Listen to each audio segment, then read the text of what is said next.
Hey guys, it is Tanya Target here with Dr. Tony Pennells for Mindshift.money, and we are going to be deep diving in this very special bonus into how Tony went from no one on his list to over 25,000 in members in, well, 24 months, 25,000 members over 30 countries, 6 continents. And 0 joint venture partners to 124. 132 at the last launch, to be specific with that. And from the most isolated capital city in the world. Yeah, Perth. Yeah. So tell us about how you did that. So we might have some people watching this at different stages of their online journey. They might be brand new and not understand even what a joint venture partner is or how to get one, and there'll be other people that do. Tell us about how you guys did that, because it's pretty friggin' awesome. So I'd grab your note, paper and pen. Okay, well, the first thing is, you know, our key belief at the time is collaboration is better than competition. Okay, if you can try to do stuff all yourself, then you're going to get incremental improvements. But if you can partner up with people that have got perhaps more skill or more knowledge or more influence than you have in certain areas, then you can 10x, 100x, 1000x your growth by collaborating. But why will somebody do that? So to start with, we knew nobody. We didn't have the contacts, we didn't have the connections, we didn't even know where to start. So we started with a little bit of research. Who are the influencers in the space? Who are people that are talking to the same people as us? How did you find that out? Well, to be honest, we actually got out and Googled initially. We then subscribed to a heck of a lot of mailing lists. So from the Googling, we went to websites and we got on mailing lists, lots of them, to see the content that came back, to identify who some of the influencers were. And what got clear to us is there were, I think there were about 10 to 12 key people that seemed to be moving in spaces.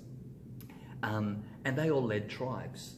And so underneath those tribes, there were dozens and hundreds of potential joint venture partners in there. So we didn't go out initially thinking that we could just go out and say, hey, you need to support us because we're important, our cause is important. It doesn't kind of work that way. It starts with relationship first of all, and the law of reciprocity is basically you go out to serve first. What value can you provide? So what we went first of all was to identify who, where the key influencers were, who their tribes were, and we joined those tribes. That was point number 1. Yeah, and I'm thinking it would have been important that the tribes had some synchronicity with your tribe. Totally. Synchronicity in the people they served and the type of transformation they wanted to bring about. That's absolutely right, because we were looking for synergy there. And the second thing we looked at was we then went to go and meet people, because we knew no one. Belly to belly. Well, it was actually virtual belly because we were literally in the most isolated city on the planet. Yeah, to get across to North America, etc., where most of things were actually happening, because North America is significantly further ahead than what Australia was, and in fact still is in a big way. So what we started doing was we actually then made a list of potential people that we could start to meet. And I think in the beginning we were reaching out to 20 people a day. And just basically saying, hey, we're in this community with you, we're new to the community, we're just reaching out, we'd love to connect and find out a little bit more about you and what you're up to in the planet, so we can see how we can possibly serve and support you in what you're doing. That was pretty much about it. And so those invitations came out. We then had, reasonably quickly, we started getting our calendar full up with people getting on Skype calls. And now Zoom calls with us, and we then continued the process for 3 months. So it didn't stay at 20, but it then moved down to at least 5 a day, because for me, I'm a numbers person. I know that out of statistics, something will convert. If you talk to one person, you can't be sure you get a certain result. Talk to 10 people, you still can't be 100% sure you get a certain result. But if you talk to 100 people, the possibilities start becoming absolutes. And that was one of the things we understood. So if we just spoke to enough people, the right relationships would eventually come about, the right partnerships would eventually come about. And so that literally was our strategy.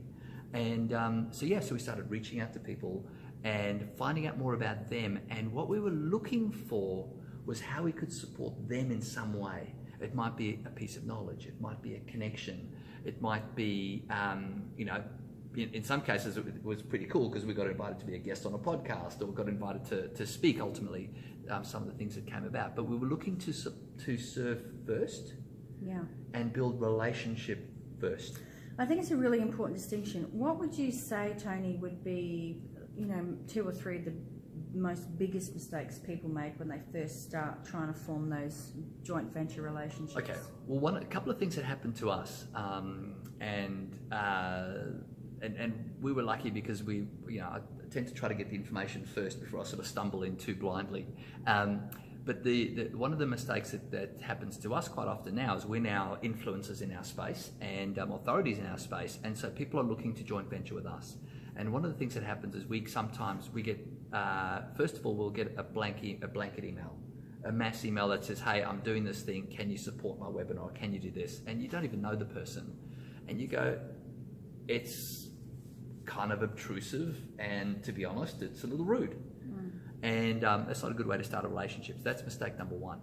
The second mistake we see is the person gets on the call, and the first thing they want to do is to say, hey, can you mail out to your list, or can you support us as the first thing you're doing?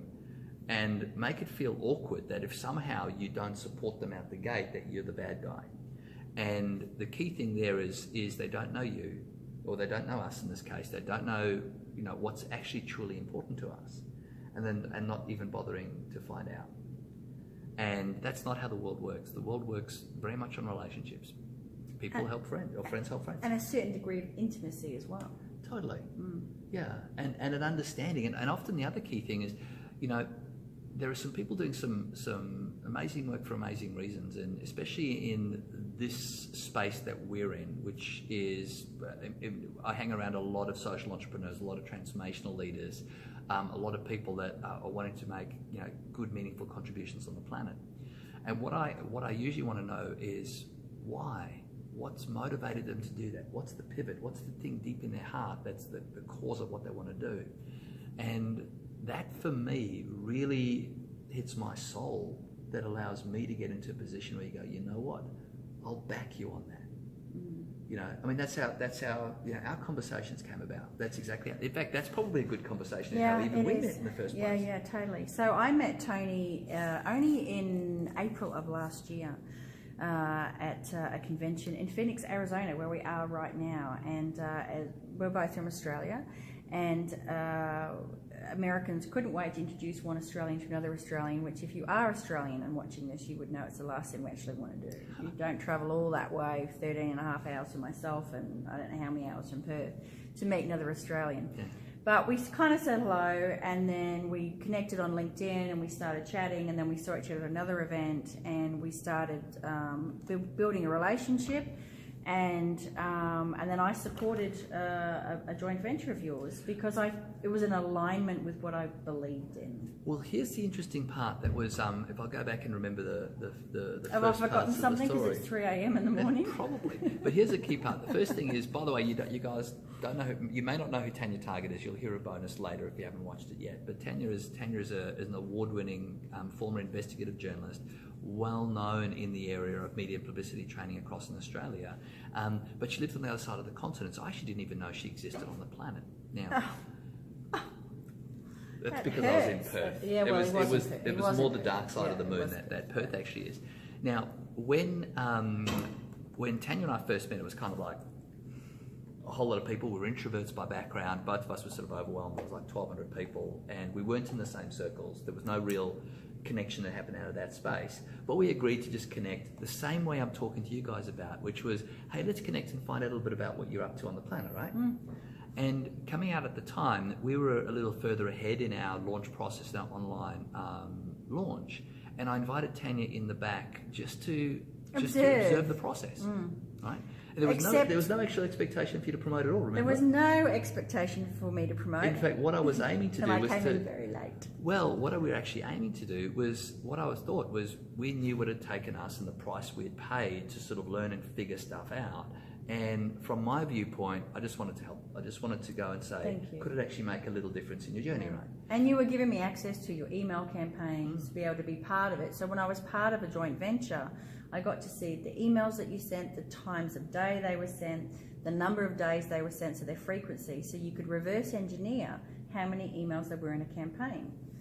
And then you decided the last minute sort of jump in and actually support us, which was totally appreciated. yeah, But note the key thing here, it wasn't expected. no, it was not. Okay? But it wasn't expected, and that's why I wanted to do it, because Tony was helping me, and I wanted to help him because he was supporting me. You see the secrets here, guys? Yeah, yeah. And then I came in very late. I think about 3 or 4 days left in the launch process, and I won it. Decided to play full out, and coming off the back of that, one of our bonuses was that we were going to do a VIP training across in San Francisco. San Francisco? Are you kidding me? Invitation only events. And then some clam chowders and some sea lions later, and some garlic restaurants and some really cool company and just some great fun. A fairly solid friendship developed out of that. Yeah, and, totally. And I think a mutual respect. Oh, totally. And so much so that it's moving on and shaking, and it's And then we continue to see each other at events. We've maintained contact in between, done whatever we can to support each other. Tony supported me on my launches. I've supported him on his launches. I've shared his content. He shared my content, with no expectation of Tony doing anything to support me or me to support. Yeah, or vice. And that's the big thing. Yeah. Is there can be no attack. You just do it because you actually want to. Not with a hidden agenda that if you do it, you might get something back. And that's just belief in the universal principle of reciprocity. It doesn't, and reciprocity isn't direct. It doesn't have to happen one-to-one. But if you're doing the right stuff, then the right people want to come and support you. And that can probably be one of the things that can be frustrating in the beginning, because all of us want to move faster and quicker. And so if you put the action in to start with, it takes a little while for it to kick up and relationships build and the like with it. And Jim Rohn used to say that if you take it, most people underestimate what they can do in 3 months. I should say overestimate what they can do in 3 months, but seriously underestimate what they can do in 3 years. And what I encourage you guys to do is, if you start out, identify where your potential joint venture relationships could come from, and look to approach, find out what they're up to in the world, how you can serve and support, and the conversations just start coming back that, well, hey, what are you up to? Well, why don't I have you as a guest? What are you doing next? Why don't I, maybe they'll, if you're writing a blog post, I'll send a blog post across, I'll send it out to my list, or vice versa. And things start to evolve and move and grow, and then next thing you know, she's going north like a homesick angel. Awesome. Thank you so much. And, and just on a personal note, the collaboration and the support is just, we have formed a true friendship, and that's what can come out of true collaboration. So thank you for sharing, and what a fantastic bonus for everybody. So please implement what Tony did with his suggestions. He's been very successful in this space, continues to be very successful in this space, is seen as an authority in his space globally, and has the ears of some of the key shakers and movers and influencers. So an incredible bonus brought to you here live at 3 o'clock in the morning. And the world needs more people collaborating, more people getting together and making a difference. So come along and join us, guys. Awesome. Thank you. Take care.